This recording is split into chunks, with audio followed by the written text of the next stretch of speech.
This video examines the history of the Esperanto translation of Genesis chapter 1, tracing the path from the Hebrew text to the Ashetta 1911 edition, and eventually the 1926 London Bible.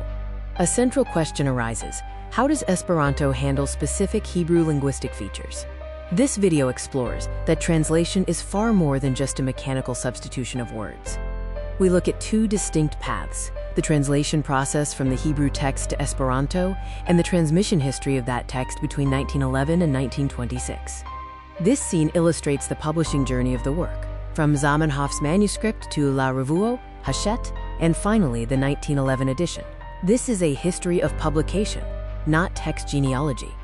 Following Zamenhof's death in 1917, the text underwent a period of transmission and editing by the British Bible Committee, leading to the 1926 London Bible. How are Hebrew linguistic features handled in translation? We categorize the transformation into four types: preserved, interpreted, lost, or gained. These categories are not value judgments on accuracy.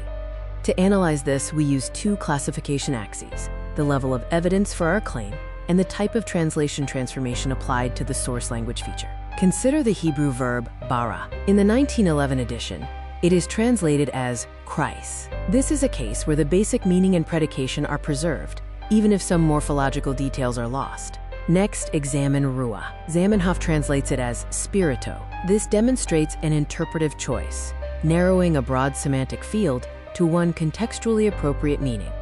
In Genesis chapter 1 verse 26, we find a plural form preserved in the Esperanto ni kriu.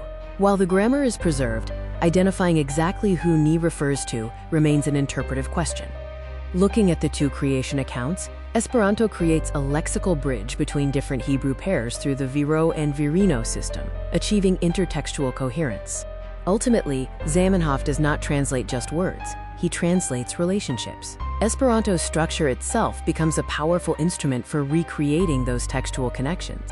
Comparing the 1911 and 1926 editions reveals remarkable stability, with over 93% of verses remaining lexically unchanged between the two versions. We are left with the question of the 1915 manuscript stage, M1915. Whether changes occurred before or after this stage, both scenarios remain consistent with the final 1926 text. In conclusion, we see a deep structural transformation in the translation alongside extreme lexical stability in the later transmission of the text. Our research relies on primary sources, including the Biblia Hebraica Stuttgartensia, Zamenhof's first edition of 1911, and the final 1926 London Bible. We categorize sources by their role. Primary texts define the linguistic basis, while manuscripts like M1915 serve as essential evidence of the text's historical transmission. This video series is produced in 15 different languages. Each version maintains a consistent methodology, sharing the same foundational analysis of Zamenhof's work.